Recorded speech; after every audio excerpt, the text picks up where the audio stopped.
ঢাকা সচিবালয় থেকে নবম জাতীয় পে স্কেল নিয়ে নতুন করে নানা আলোচনা সামনে এসেছে।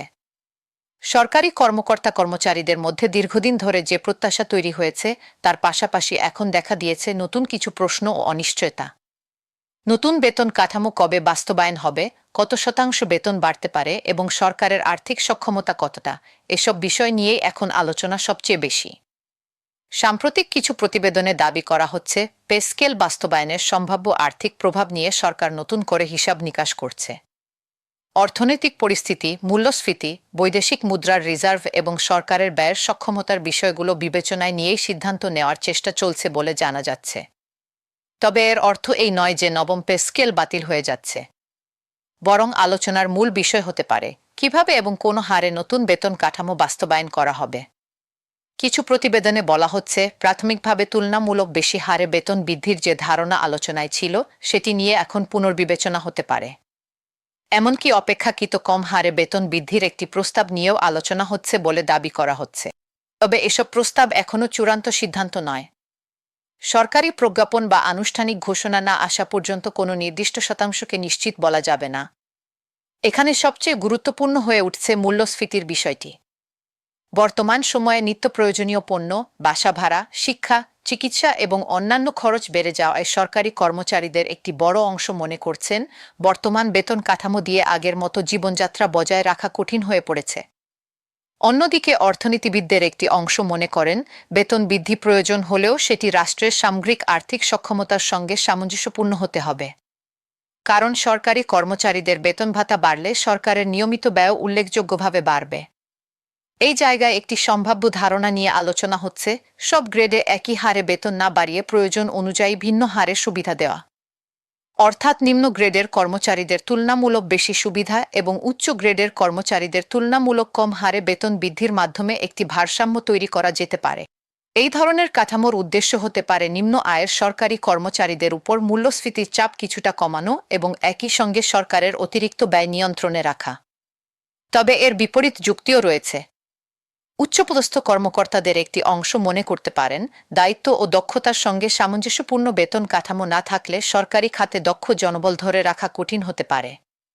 বিশেষ করে অভিজ্ঞ ও মেধাবী কর্মকর্তাদের একটি অংশ বেসরকারি খাতের দিকে ঝুঁকতে পারেন, এমন আশঙ্কাও রয়েছে। তাই সব গ্রেডের মধ্যে কিভাবে ন্যায্য ভারসাম্য তৈরি করা হবে সেটিই বড় প্রশ্ন।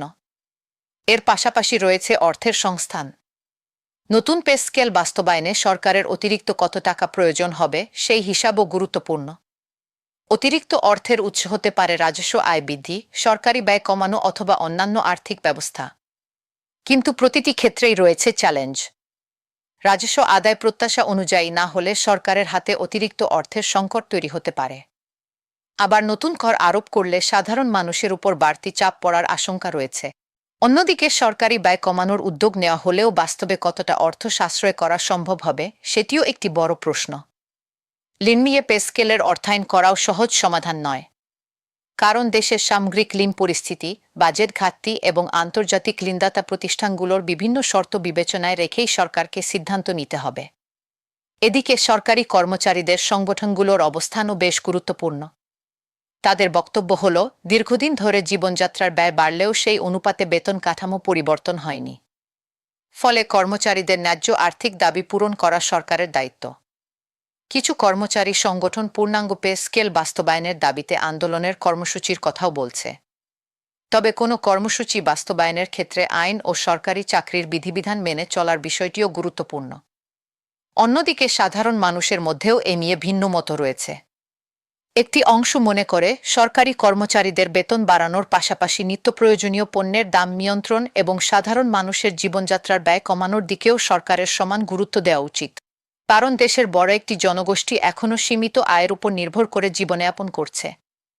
ফলে সরকারি বেতন বৃদ্ধি কিভাবে সামগ্রিক অর্থনীতিতে প্রভাব ফেলবে সেটিও বিবেচনা করা জরুরি।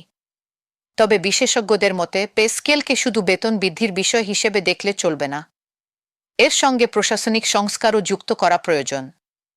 বেতন বৃদ্ধির পাশাপাশি সরকারি কর্মকর্তা কর্মচারীদের দক্ষতা উন্নয়ন, প্রশিক্ষণ, জবাবদিহিতা, দুর্নীতি নিয়ন্ত্রণ এবং কর্মপরিবেশ উন্নত করার উদ্যোগ নেওয়া যেতে পারে।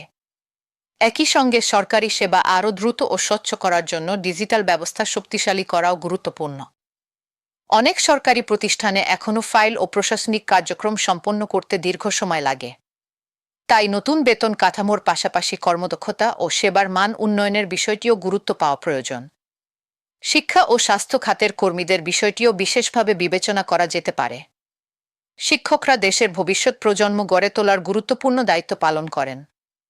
একইভাবে চিকিৎসক, নার্স ও অন্যান্য স্বাস্থ্যকর্মীরা মানুষের সেবায় গুরুত্বপূর্ণ ভূমিকা রাখেন। তাদের দায়িত্ব, কর্মঘণ্টা ও ঝুঁকি বিবেচনায় নিয়ে বিশেষ সুযোগ সুবিধার বিষয়টি আলোচনায় আসতে পারে।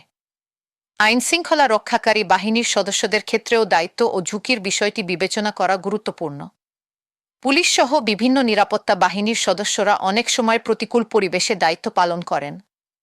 তাই তাদের ঝুঁকি ও দায়িত্বের সঙ্গে সামঞ্জস্যপূর্ণ সুবিধার বিষয়টিও বিবেচনায় রাখা যেতে পারে।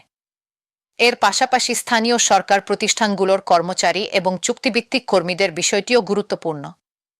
মাঠ পর্যায়ে ইউনিয়ন পরিষদ, উপজেলা পরিষদ ও পৌরসভা সহ বিভিন্ন প্রতিষ্ঠানের কর্মীরা সরাসরি জনগণের সঙ্গে কাজ করেন। তাদের বেতন ভাতা ও সুযোগ সুবিধার ক্ষেত্রে যে বৈষম্য রয়েছে তা কিভাবে কমানো যায় সেটিও নতুন কাঠামোর আলোচনায় আসতে পারে। চুক্তিভিত্তিক কর্মীদের চাকরির অনিশ্চয়তা নিয়েও দীর্ঘদিন ধরে আলোচনা রয়েছে। তাদের ক্ষেত্রে চাকরির নিরাপত্তা ও ভবিষ্যৎ সুবিধার বিষয়টি আলাদাভাবে বিবেচনা করা প্রয়োজন বলে মনে করেন অনেকে। সব মিলিয়ে নবম জাতীয় পে স্কেল এখন একটি গুরুত্বপূর্ণ সিদ্ধান্তের অপেক্ষায় রয়েছে। একদিকে সরকারি কর্মকর্তা-কর্মচারীদের দীর্ঘদিনের প্রত্যাশা এবং মূল্যস্ফীতির চাপ, অন্যদিকে সরকারের আর্থিক সক্ষমতা ও সামগ্রিক অর্থনৈতিক বাস্তবতা, এই দুইয়ের মধ্যে ভারসাম্য তৈরি করাই হবে সবচেয়ে বড় চ্যালেঞ্জ। সরকার শেষ পর্যন্ত কোনো মডেল অনুসরণ করবে, সব গ্রেডে সমান হারে বেতন বাড়াবে নাকি গ্রেডভেদে ভিন্ন সুবিধা দেবে, কত শতাংশ বেতন বৃদ্ধি হবে এবং কবে থেকে তা কার্যকর হবে, এসব প্রশ্নের উত্তর এখনও চূড়ান্তভাবে পাওয়া যায়নি। তাই কোনো নির্দিষ্ট শতাংশ বা বাস্তবায়নের তারিখকে চূড়ান্ত ধরে নেওয়ার আগে সরকারি ঘোষণা বা প্রজ্ঞাপনের অপেক্ষা করাই সবচেয়ে নিরাপদ। নবম পে স্কেল নিয়ে পরবর্তী সময়ে কমিশনের সুপারিশ, সরকারের সিদ্ধান্ত কিংবা অর্থ মন্ত্রণালয়ের আনুষ্ঠানিক কোনো ঘোষণা এলে পরিস্থিতি আরও পরিষ্কার হবে। আর সেই সিদ্ধান্তের দিকেই এখন তাকিয়ে আছেন দেশের লাখ লাখ সরকারি কর্মকর্তা-কর্মচারী এবং তাদের পরিবার।